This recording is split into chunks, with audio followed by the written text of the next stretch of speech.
You didn't stumble upon this video, it found you. And it's not just any video, it's about the Kybalion, one of the most mysterious and powerful books ever written, a secret manual that reveals the laws that govern reality, but barely anyone understands it because it only shows up when you're ready. As strange as that might sound to your logical mind, there are moments in life when certain information only appears when the soul is mature enough to receive it. And if you're hearing this now, it's because that moment has arrived. What's going to be revealed here isn't taught in schools. You won't find it in regular books. This knowledge is ancient, subtle, vibrational. It was passed down in silence over millennia, from initiate to initiate, among those who dared to look beyond the surface of reality. In Hermetic wisdom, nothing is random, and the Kybalion itself says, chance is but a name for law not recognized. So don't think it's by chance that you're here. Something inside you asked for answers, for clarity, for a way out, and the universe answered through this video. These words, this vibration, according to the Kybalion, everything begins in the mind. Everything that exists, before it appears in the world, existed as thought, as intention. The very fact that you're here right now, hearing this, is the materialization of something that began within you, an invisible calling. The ancients knew this.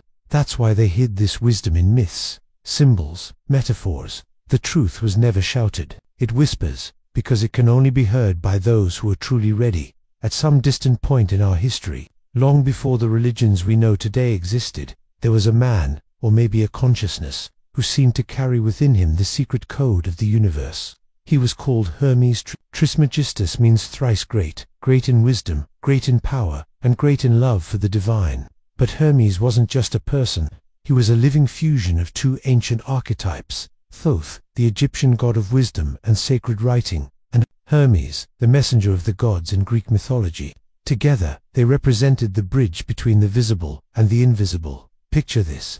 While most of humanity was caught up in daily survival, there existed a lineage of seekers who gathered in quiet temples, far from the eyes of the common people. There, on walls covered in hieroglyphs and mysterious symbols, something was taught that went far beyond religion or philosophy. They taught how reality works. Hermes was considered the founder of the first mystery school of Egypt, not an ordinary school, but a place where disciples didn't learn through reading or memorization. They learned through direct experience of the truth. Every symbol, every ritual, every teaching was a vibrational key. They studied the cycles of time, the power of words, numbers as expressions of spirit, sacred sounds, the geometry of the soul, and above all, they learned to look within. Because the greatest temple was always the inner one, Hermes's knowledge wasn't handed to just anyone. It was sealed, protected, hidden for a reason. Not everyone was ready to receive it without distorting or destroying it. That's where the word we still use today comes from, hermetic. When we say something is hermetic, we mean it's locked, protected, sealed. That's exactly how the ancient secret teachings were, not out of arrogance, but out of wisdom. Think of it like this. Would you hand a sharp knife to a child who doesn't know what it is, or reveal a powerful chemical formula to someone who doesn't understand its consequences? It's the same with deep spiritual knowledge. When someone isn't ready internally, they might use it destructively, to manipulate, control, feed the ego, or escape real life. That's why Hermes and his disciples hid the truth within symbolism. Only those who were ready could decode it. It's said that Hermes wrote 35 sacred works covering everything: vibrational medicine, soul psychology, initiatory astrology, universal laws, the secret language of numbers and symbols, the subtle anatomy of the human body. Many of these works were lost over time, burned in the fires of the Library of Alexandria, one of the greatest spiritual crimes in human history. But not everything was destroyed. Part of this knowledge survived. Centuries later, in the early 20th century, in 1908, a small book with massive power emerged, the Kybalion, written by anonymous authors who called themselves the Three Initiates. This book wasn't created from scratch. It's a vibrational synthesis of the laws passed down orally for millennia within the Hermetic lineage. Many believe these three initiates didn't just study Hermes. They lived Hermeticism in its essence and translated for the modern world what was once only revealed in the silence of temples. The Kybalion isn't a book to be read quickly. It's like a mirror. If your mind is closed, you'll only see pretty phrases. But if you read with an awakened heart, each sentence feels like it opens a portal inside you. It doesn't aim to impress you with theories. It wants to transform how you perceive reality. A practical example: when the Kybalion says, "The lips of wisdom are closed except to the ears of understanding," it means that true teaching only reveals itself when the disciple is ready on the inside. It's like a musical instrument. You could be holding a rare violin, but if your ear isn't trained, you won't hear the beauty of its sound. Wisdom is the same way. It can be right in front of you, but it only reveals itself if you're in tune with it. And maybe that's why you're here now, listening to or reading these words, because somehow, something inside you asked for deeper answers. And when the soul asks, the universe responds. That's what the Hermetic tradition is, a silent response to your soul's call.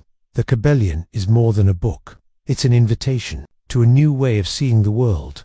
And Hermes Trismegistus, with his ancient wisdom, lives on in every person who chooses to dive into this truth and remember who they really are. And all of this only makes sense when you understand one of the greatest secrets ever revealed by the ancient masters. The universe isn't made of matter, it's made of mind. Not mind in the everyday sense of thoughts running wild in your head, but in the deeper sense. Everything that exists is a mental manifestation, a conscious thought within an infinite consciousness that permeates everything. This is the first and most fundamental Hermetic principle, known as the principle of mentalism. It says, the all is mind. The universe is mental. And what does that mean in practice? Imagine this: you're inside a big dream, but not just any dream. It's a living, intelligent, coherent dream, with laws, cycles, rhythms, and patterns. Everything you see, hear, touch, or feel is part of that dream. But unlike your nighttime dreams, this one is shared collectively, projected by a mind so vast, so elevated, that everything that exists is contained within it. That mind is what Hermeticists call the All. The Hindus call it Mayat, the cosmic mind. The Gnostics called it the Pleroma, the fullness of the source. Some call it God, others the field. The name changes, but the mystery is the same. We live, move, and exist within a living mind. Now think about this. When you're dreaming at night, and in the dream you're running, flying, talking to someone, it all feels very real. But when you wake up, you realize it was all created by your own mind. The setting, the people, the situations all came from within. Now take that to a deeper level. What if what you call reality is the exact same thing, just on another level of dreaming the dream of the universal mind? That's what Hermeticism proposes. And it's not just symbolic. Today, even quantum physics is starting to echo this view, showing that the subatomic world behaves in unstable, fluid, and changeable ways until it's observed. In other words, consciousness directly influences matter. And what does that have to do with you? Everything. Because if the universe is mental, then everything you think, believe, and feel creates a real impact on this reality. Thoughts aren't just invisible things that show up and disappear. They're vibrations that shape your life experience. For example, imagine you grew up hearing that money is hard, life is suffering, no one is trustworthy. That became your mental background. And now, every time an opportunity to grow or open up to something new comes along, something inside you pulls you back. Why? Because your mind is running an invisible script that says it's not safe to move forward. And since the universe responds to what you vibrate internally, you start attracting situations that confirm those patterns. The same goes for love. If deep down there's a belief that nobody stays, love is dangerous, I'm not enough, then no matter how much you want a deep relationship, your mental vibration sabotages that desire, and life keeps handing you more of the same. Abandonment, rejection, frustration. But here's the liberating part. If everything is mind, then you can change your reality by changing your mind. And that doesn't mean thinking positive in a shallow way. It means consciously reprogramming your mental field, changing the ideas you feed, the emotions you sustain, and the way you see yourself in the world.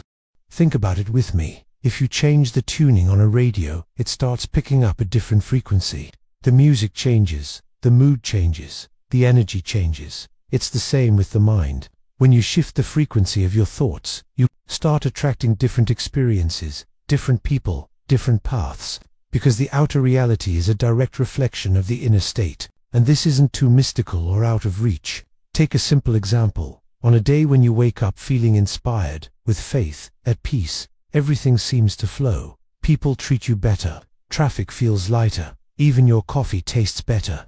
Now, think about the day when you wake up irritated, moody, complaining everything starts going wrong. That's not coincidence. That's resonance. You're not a victim of the universe. You're a conscious co-creator within a greater mind. And the more you align with that consciousness, the more you purify your mind, elevate your thoughts, take care of what you feel and believe, the more reality starts to reflect that state. Everything is mind. But here's a crucial point. The human mind is used to repeating fears, repeating stories, repeating judgments. If you're not aware, it traps you. That's why the masters didn't just say, create with the mind. They also said, wake up to the truth of who you are. Because deep down, you are not your mind. You are the consciousness that observes the mind. And true creation begins when you rise above repetitive thoughts and choose with clarity what you want to think, what you want to feel, what you want to project. You don't need to understand everything all at once. But if this idea has found you, it's because something inside you is already ready to begin. And what if everything you experience is being guided by laws as real as gravity, even if you can't see them? What if absolutely nothing is by chance, not even the fact that you're reading this right now? From the moment you understand that the universe is mental, the next revelation comes. This mind that holds everything together operates through universal laws, invisible yet incredibly precise laws. Nothing escapes them, nothing happens outside of them. The Kybalion states clearly, everything happens according to law. Chance is just a name for a law not recognized. This completely changes how you see reality. Life stops being a random series of disconnected events and becomes understood as a coordinated dance where every step, every movement, every consequence has a source. Everything is connected. And if you pay close attention, you'll see that everything that happens in your life is the result of some vibration you yourself set in motion, even if it was unconscious. Let's take a practical example. Imagine someone who's constantly complaining about life, talking badly about others, doubting themselves, feeding fear all the time. That mental pattern is continuously vibrating in their field, like a radio frequency. What will they attract? Situations that match that frequency. Negative people, missed opportunities, recurring illnesses, low energy. This isn't punishment. It's not divine wrath. It's simply the law of cause and effect in action. This is one of the 7 Hermetic laws, and maybe the easiest one to notice in daily life. You reap what you sow. Every thought is a seed. Every action is a vibration sent out. And the universe, like a great intelligent mind, responds by sending back more of the same energy you emitted. It doesn't matter if you did it consciously or not. The law still operates. Just like gravity doesn't stop acting because someone doesn't believe in it. These spiritual laws don't stop working just because most people ignore their existence. They're always at play. And the result is that your current life, with all its joys, pains, cycles, and challenges, is the exact reflection of what you've generated in the past, sometimes in another time, sometimes on another plane, but always with a cause. And this isn't just Hermetic, this is physics, this is deep spirituality, this is karma understood vibrationally. Physical actions, subtle thoughts, repressed emotions, all of it emits a frequency. And that frequency doesn't disappear into thin air, it comes back. Because the universe is an intelligent field that records everything. It's like the universe is a giant mirror, but not a regular mirror, a living vibrational mirror that doesn't just reflect your image, it reflects your inner essence. It sends back what you truly feel, think, believe, not what you say out loud or pretend to believe. That's why so many people get frustrated trying to positive think their way through life, thinking that just repeating nice phrases will do the trick. If inside you're still vibrating scarcity, fear, anger, or guilt, that's what the universe will keep mirroring back to you. The Hermetic laws exist to set us free, not to trap us. When you realize you're creating your reality with every choice you make, you stop feeling like a victim of the world and start becoming the author of your own story. But that takes courage, because taking responsibility for everything around you also means looking within and recognizing your own hidden causes, the ones you yourself set in motion unknowingly, but that are now returning as effects. And if you feel like you're stuck in repeating cycles, patterns that show up over and over in relationships, money, health, it's because the causes are still being fed internally. Changing the outside won't help. Moving to a new city, getting a new partner, switching jobs won't solve anything if your internal frequency doesn't change, because the universe, following these laws, will keep mirroring what you carry in your energetic field. That's the beauty, and also the seriousness of this knowledge. It doesn't give you shortcuts, it doesn't give you excuses, but it gives you the full map. And that map starts with the understanding that nothing, absolutely nothing, is random. So next time something seemingly senseless happens, instead of asking, "Why is this happening to me?" ask, "What's the cause I haven't recognized yet?" That simple act of questioning is already a leap in consciousness, because you begin to move out of the frequency of desperation and into the vibration of conscious observation. And that's where transformation begins. And maybe now it starts to make sense why you feel so unstable at certain times, why there are phases when everything seems to flow, you feel full of energy, clear, motivated, and then, without warning, you hit a period where everything seems stuck. Doubt creeps in, exhaustion returns, old feelings resurface. A lot of people think this means they're failing, that they're back at square one, but that couldn't be further from the truth. In Hermetic philosophy, this has a name, the law of rhythm. This law states that everything in existence moves like a pendulum, just as it swings from one extreme to the other. Life also pulses between opposites, light and shadow, expansion and retreat, progress and pause, confidence and fear. It's the natural flow of existence, and it's not something you can avoid.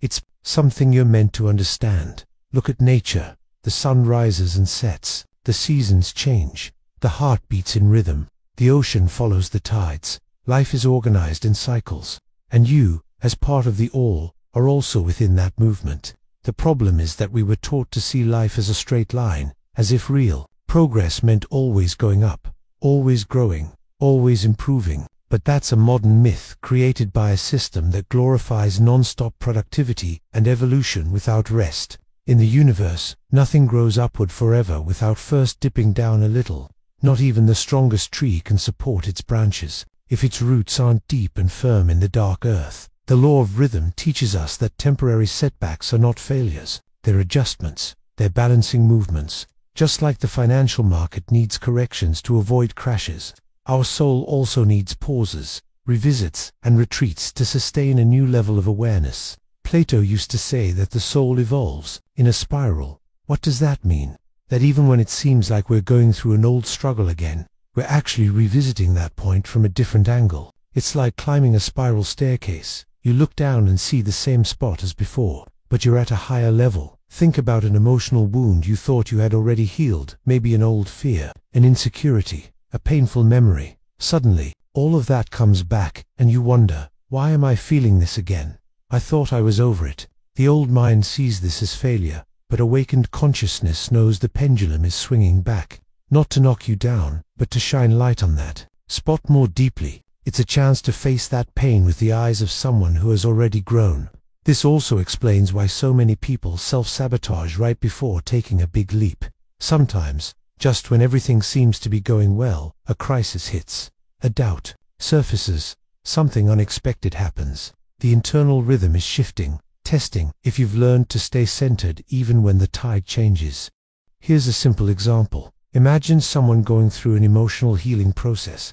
They start meditating, practicing gratitude, taking care of themselves. At first, everything flows, but after a while, an old feeling of loneliness comes back. The urge to give up grows. They think it was all for nothing, but the truth is, this is part of the process. The soul's rhythm is asking for more depth. What's been hidden needs to be welcomed, seen, transformed. If you resist this oscillation, you suffer more. It's like rowing against the current. But if you accept the movement, surrender to it with awareness, and observe what it's trying to show you, then even the hardest moments become part of your expansion. True spirituality isn't about feeling good all the time. It's about knowing how to ride the highs and lows with presence, without losing your center. It's knowing that you can fall and still keep awakening, because every descent is really a push for a more conscious rise. It's in the silence of contraction that you create the space for the next expansion. And it's not about romanticizing pain. It's about giving it meaning, about understanding that even suffering has an evolutionary role. It reveals where there's still rigidity, where there's still resistance, where there are still unseen wounds. It shows you the limits of your current consciousness so you can go beyond them. That's the beauty of the law of rhythm. It reminds us that life isn't a straight line of progress but a dance. And in that dance, even the steps back are part of the choreography. By now, maybe you've realized something fundamental. Everything around you, and even what happens inside you, follows an invisible but constant flow. And now we arrive at two of the most transformative principles of Hermeticism: polarity and vibration. Understanding these two principles isn't just about learning spiritual theory, it's about learning how to change your life from within. Let's start with polarity. In the universe, everything has two poles. This is a law: cold and hot, light and shadow, love and fear, joy and sadness. They seem like opposites, but they're part of the same vibrational scale. What changes is the degree, the intensity. Cold and hot, for example, are different manifestations of the same thing. Temperature. Where does cold end and heat begin? There's no exact line. It's a subtle transition. The same goes for emotions, thoughts, and states of consciousness. Fear and love are two extremes of the same emotional energy.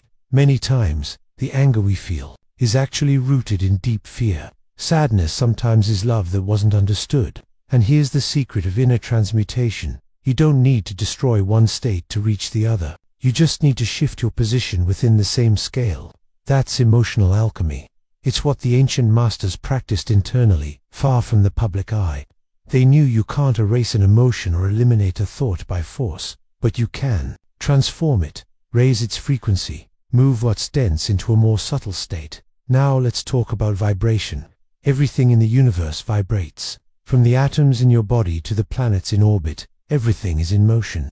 Nothing is truly still, and the difference between what's visible and invisible, between matter and spirit, lies in the speed of that vibration. Think of it like this: a rock vibrates slowly. It's dense, heavy. A sound vibrates faster. Light vibrates even faster. And thought, even faster than that. Consciousness, faster than all of them. And the higher the vibration, the more subtle and powerful the reality it manifests. So what does this mean in practice? It means you are literally the result of the frequency you're vibrating at right now. If your vibration is low, filled with negative thoughts, feelings of guilt, fear, anger, your outer reality will reflect that. Everything will feel harder, heavier, paths close, relationships become toxic, opportunities seem to vanish. But if you raise your vibration with presence, gratitude, love, clarity, inner truth, the world around you starts to respond differently. It's like switching the station on a radio. The frequency changes, and with it, so does the content you receive. To transmute, then, isn't about changing who you are, but shifting the vibrational state you're operating in.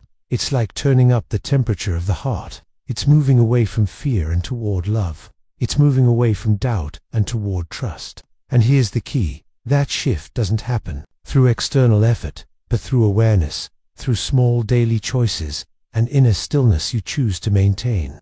A negative thought you decide to observe instead of feed. A forgiveness you offer, not because the other person deserves it, but because you deserve peace. True alchemy, in the end, isn't in old laboratories with flasks and formulas. It's in your body, your mind, and your heart. It's you, through your own presence, transmuting shadow into light, fear into courage, anger into compassion. And it all starts with one small step: recognizing that you're not stuck in polarity. You are the point of consciousness that can move between the extremes. You are the alchemist. If you understand that everything vibrates, everything shifts, everything can be transmuted, then maybe now you can see that even the concept of purpose isn't fixed. Because if the universe is constantly moving, if your consciousness is always evolving, then your path also needs to change. But a lot of people are still stuck in the idea that there's just one life purpose, like it's some unchanging mission you need to figure out as soon as possible, or else you failed. That idea is one of the biggest spiritual blocks of our time, because it paralyzes you. It makes you feel like if you haven't found the big purpose yet, then you're behind, you're wrong, you're lost. But that's not true. The real purpose of life is movement. It's flow. It's the learning that happens with every step. Imagine this: your journey is like walking a road filled with little glowing orbs scattered along the way. Each orb represents a desire, a dream, a goal that moved you at some point in your life. As a child, maybe it was the dream of being an astronaut or a ballerina or an artist. In your youth, maybe it was passing the college entrance exam, gaining independence, finding true love, and you chased those things. You gave your all. You changed habits. You faced fears until you reached them. And once you did, you realized it wasn't the end, it was just another orb. Then a new one appeared, a new calling, a new desire that pulled you toward another stretch of the path. And it's been like that for all of us. Every goal you've ever had was like a spark that got you moving, and it's that movement that drives evolution. What we call purpose is really the collection of those movements, those phases, those transformations we go through while chasing something greater, even if we don't know what that greater is. The problem is, when you think you have to get it right on the first try, when you believe there's only one right path, when you start judging your past goals as a waste of time. But no true desire is useless, no sincere pursuit is in vain. Even if it doesn't take you where you imagined, it'll take you where you need it to be. Spiritual growth isn't a straight line, it's a spiral. You revisit themes, patterns, even old dreams, but always at a different level of awareness. And that's beautiful, because it shows you're moving. You're not stuck, you're discovering yourself. Hermes Trismegistus, the father of Hermeticism, said, "The path reveals the seeker." That means you don't need to know who you are to start. You find out who you are as you walk. And as you walk, you change. And when you change, your dreams change, your orbs change. And that's okay. There's no contradiction in that. There's growth. How many times have you wanted something with all your heart, and then later realized it didn't make sense anymore? That's not inconsistency. That's a sign your soul is updating its internal codes. What you want today is an extension of who you are today. And who you are today is way more than who you were yesterday. So don't be afraid to leave an orb behind. Don't feel guilty for changing your route. Don't think you wasted time. Everything you've lived up to now was preparation. It was like a trail that only reveals itself as you walk. Each step lights up the next one. And if you stop out of fear of making a mistake, the trail disappears, because it only shows itself to those who dare to keep going. If right now you feel like you're without direction, without purpose, unsure of what you want, maybe that's just the space between two orbs, a sacred moment of silence where your next desire is still forming inside you. Honor that silence. It's necessary, it's fertile. That's where the new starts to vibrate. Your mission isn't to find the perfect orb, it's to keep seeking with awareness, with truth, with presence. And the more you align with who you really are, not who the world expects you to be, the more the right orbs will appear. The more the path will open, and the clearer your reason for being here will become. Don't wait for a final revelation, like a sign that says, "This is your purpose." The universe doesn't work like that. It whispers, it nudges, it invites. And every time you say yes to a true calling, even if you don't know where it's leading, the universe responds with more light. The search itself is the awakening. And when you start to recognize this intelligent flow that guides every small transformation in your life, you realize something even deeper. None of these laws work in isolation. Even though we study them one by one, they aren't separate. They're not scattered like puzzle pieces waiting to be assembled. They already come connected, intertwined, integrated. They're like 7 threads braided together to form a single fabric, the source code of the universe itself. In practice, this means that everything happening in your life is being moved simultaneously by all these laws at the same time. Even if you don't notice it, even if you've never heard of Hermeticism, the movement of your mind, the unfolding of your experiences, the emotions you feel, the challenges that arise, the opportunities that appear, all of it is being woven by this invisible intelligence that operates through these 7 forces. Think of a musical instrument like a guitar. The strings are different. They have unique thicknesses and sounds, but it's the whole set that creates the music. A single isolated note doesn't say much, but when all the strings are tuned and played consciously, a melody emerges. That's how the Hermetic laws work. Each one reveals an aspect of reality, but it's in the union of them all that the truth is revealed. The law of mentalism is the structure. It's the understanding that everything begins in the mind. Everything, the entire universe, is a living thought. Your reality is shaped by the quality of the thoughts you nurture.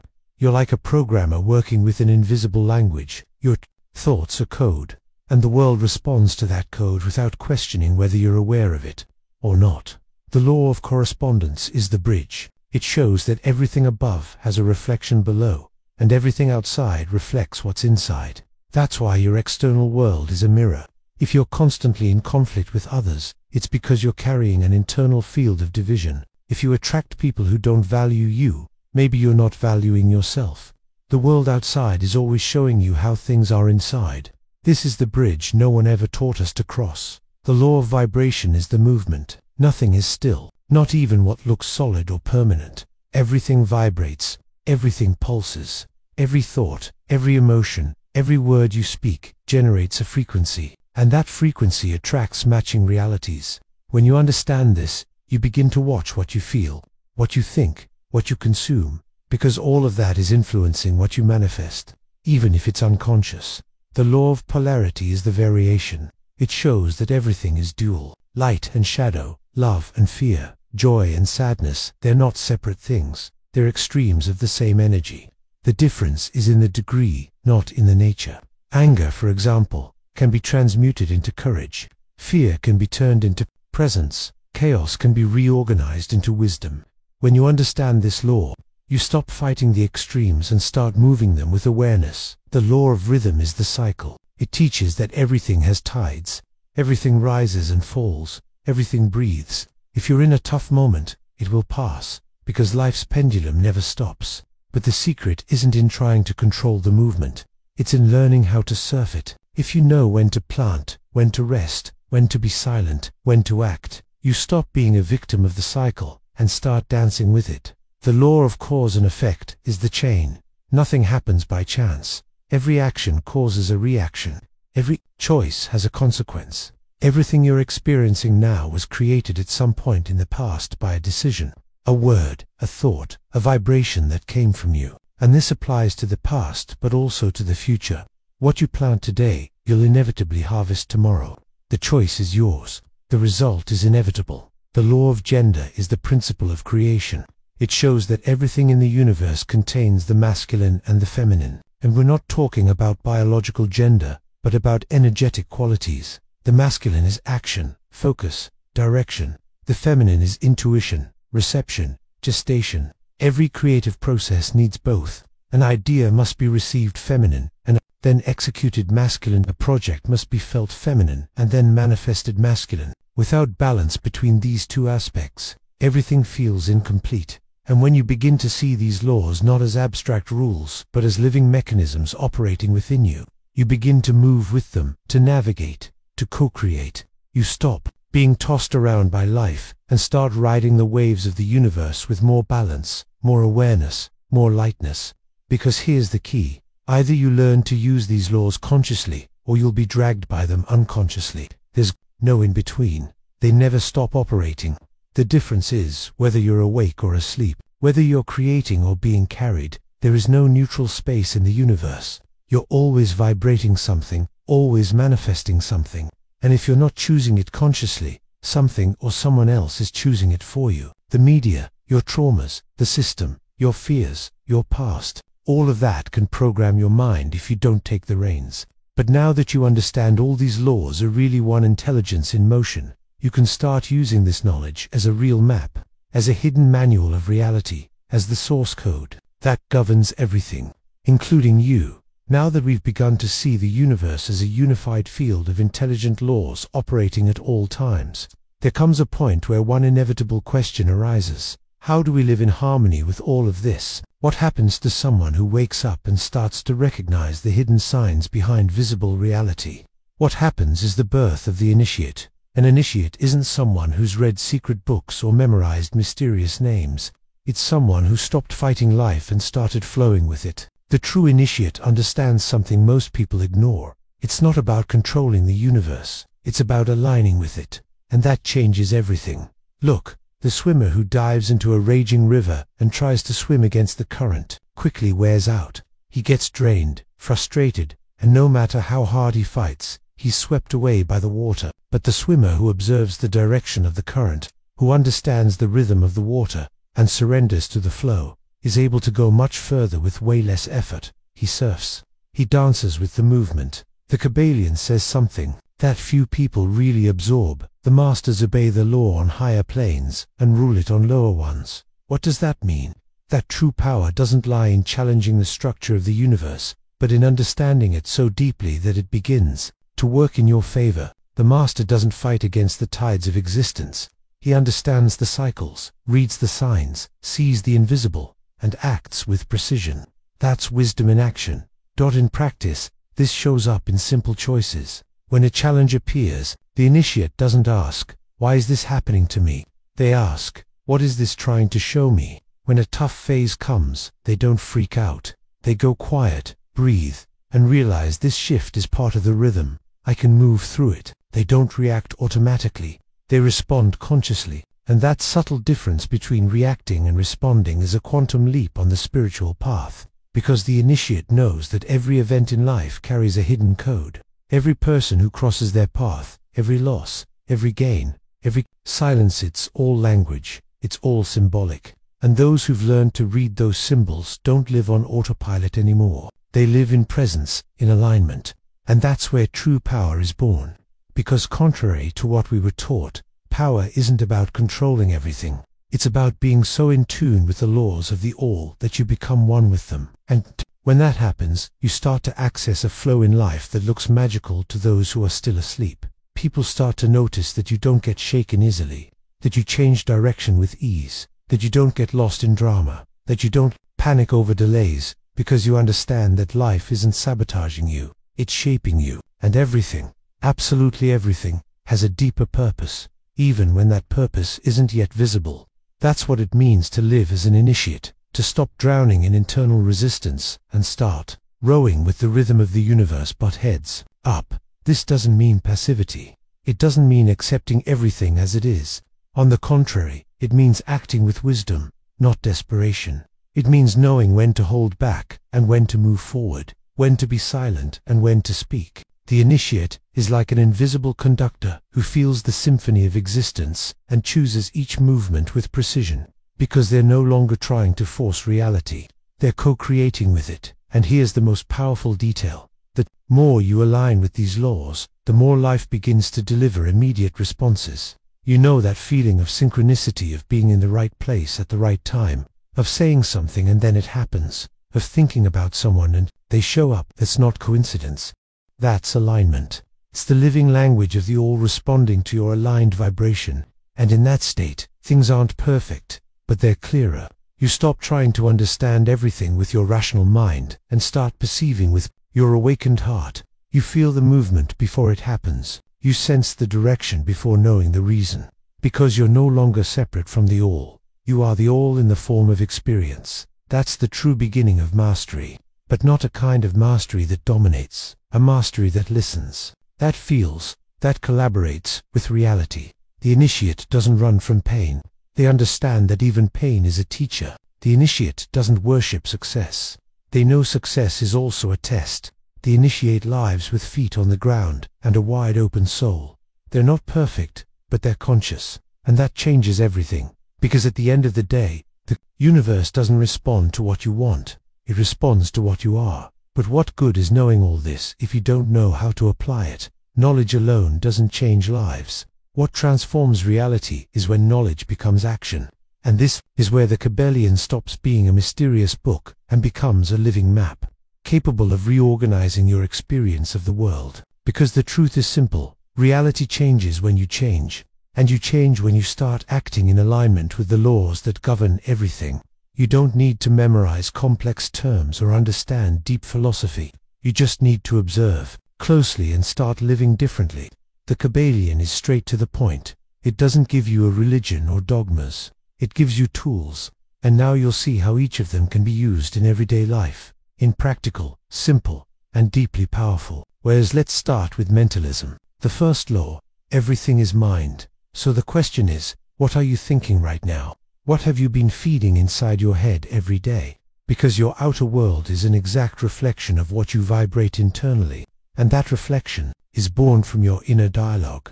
Do you criticize yourself or uplift yourself? Do you see yourself as a victim or a creator?